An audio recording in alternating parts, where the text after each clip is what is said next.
High Moinul. জি ভাই। কোনো খোঁজ খবর নাই, ব্যবসা বাণিজ্যের কি খবর, কেমন চলে?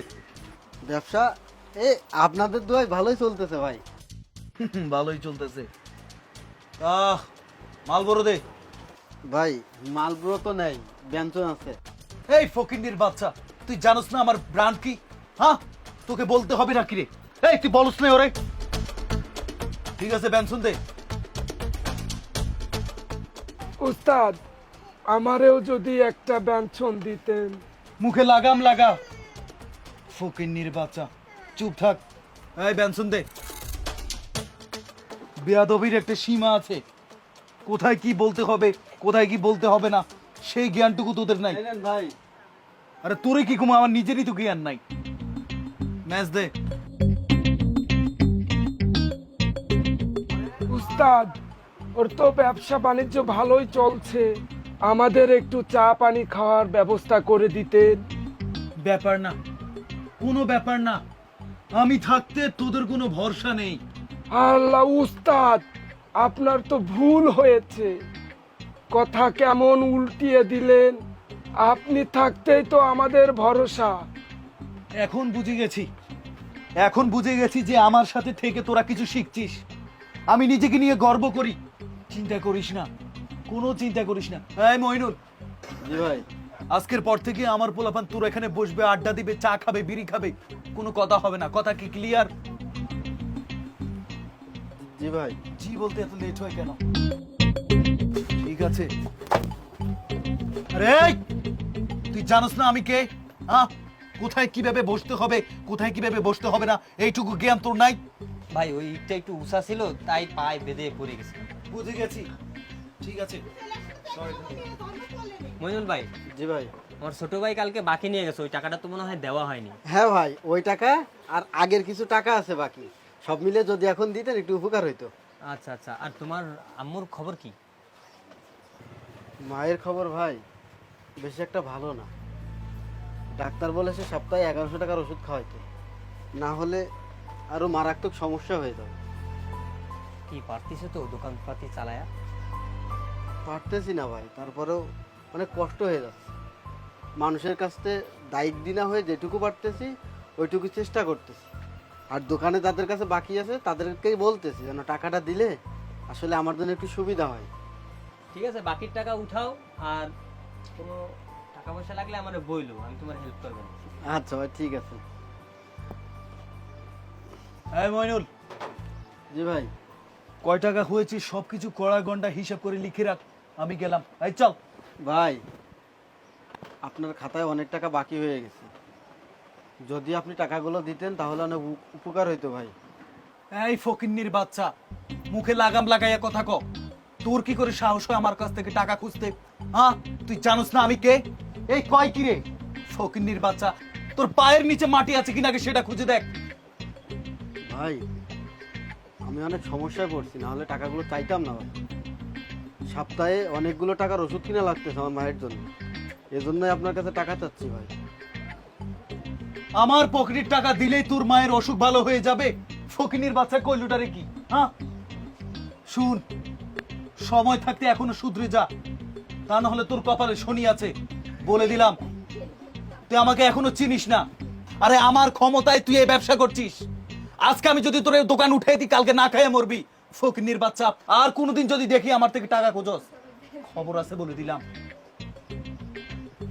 ভাই আসলে আমি তো আপনার কাছে কখনো টাকা চাই না, এই টাকাটা তো আমি আপনার কাছে পাই ভাই। এমন তো না যে আমি আপনার কাছে ফ্রিতেই যাচ্ছি, সাহায্য চাচ্ছি।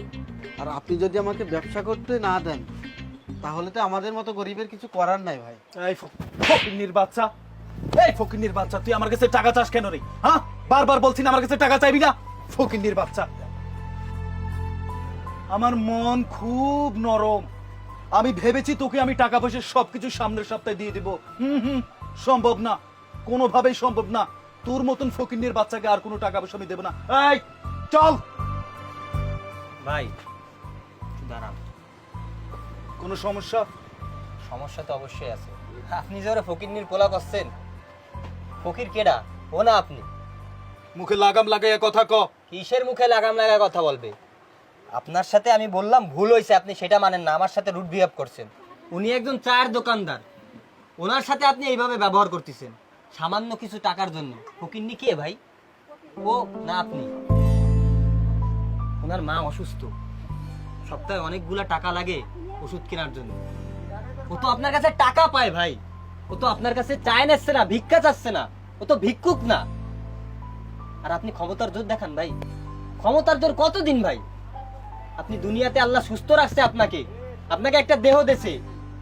এই দেহ যদি আল্লাহ তাআলা কোনো একটা নার্ভ নষ্ট করে দেয়, তখন আপনার এই দেহের এই শক্তি কই যাবে ভাই? বলেন কই যাবে? সুস্থ আছে বলে কি আপনি ক্ষমতা দেখাবেন ভাই? টাকা আছে বলে কি টাকার জোর দেখাবেন ভাই? সময় থাকতে শুধরায় যান।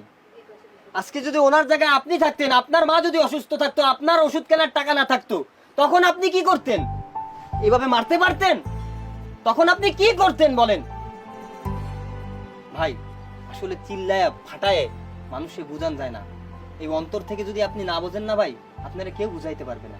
আপনি ভাই অনেক বড় একটা মানুষ, আপনার অনেক টাকা পয়সা, কিন্তু মানুষের বিষয়টা একটু ভাবেন। মানুষটা অনেক গরিব, ওর বাবা নাই, ওর মা একমাত্র বেঁচে আছে দুনিয়া। ওর মার খরচ চালাইতে চালাইতেই ওর সংসারের খরচ চালানো হয় না ভাই। এও কিন্তু আপনারে থাবা মারতে পারতো, এও মানুষ, আপনিও মানুষ। এর টাকা নাই বলে কি আপনারে হিট করতে পারবে না? অবশ্যই পারবে ভাই, কিন্তু এদের ভিতরে মানবতা আছে, এদের ভিতরে কষ্ট আছে, এদের ভিতরে ইমোশন আছে, এরা বুঝে মানুষের কষ্ট। কিন্তু আপনাদের টাকা পয়সা আছে বলে আপনি কোনো ইমোশনই বোঝেন না ভাই মানুষের। তাই বলি ভাই,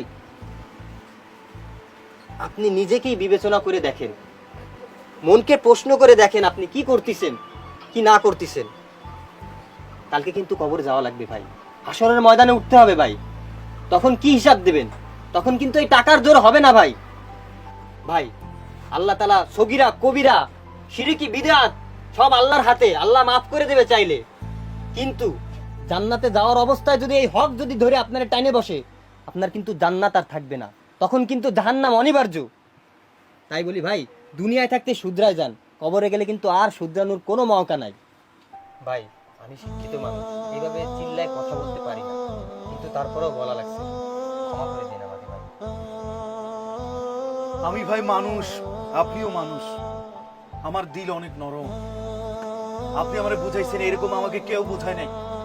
আল্লাহর কাছে হাজার শুকরিয়া। কথা দিলাম, আমি কথা দিলাম, এই যে সিগারেট খাবো না। এমনকি আমার আন্ডারে যে 2000 লোক কাজ করে, কি ভালো হয়ে যাবে ইনশাআল্লাহ। আমি জানি আপনার কাছে আমার ক্ষমা চাওয়া লাগবে না, কিন্তু আমি যার সাথে অন্যায় করেছি আমি তার কাছ থেকে ক্ষমা পেতে চাই। ভাই মইনুল, তুমি আমার এলাকার ছোট ভাই, আমি ভুল করেছি, তোমার সাথে অন্যায় করেছি, আমাকে তুমি ক্ষমা করে দিও। আরে আমাদের কোন পোলাপান যদি দোকানে বাকি খেতে আসে, নিষেধ করবা, যে খাবে সে যেন অবশ্যই সাথে সাথে টাকা দিয়ে দেয়। আর হ্যাঁ, তোমার মায়ের চিকিৎসার জন্য যত টাকা লাগে আমি দেব। আজকে ভাই যদি না আসতো, আমি হয়তো এই বুঝটা পেতাম না। আল্লাহর কাছে হাজার শুকরিয়া, আপনাকে অসংখ্য ধন্যবাদ ভাই। চল। আর শুনো মহিনুল, তোমার যত টাকা আমার কাছে পাও, সব টাকা আজকের মধ্যে আমি পরিশোধ করবো ইনশাআল্লাহ। আমাকে মাফ করে দিও। আসসালামু আলাইকুম।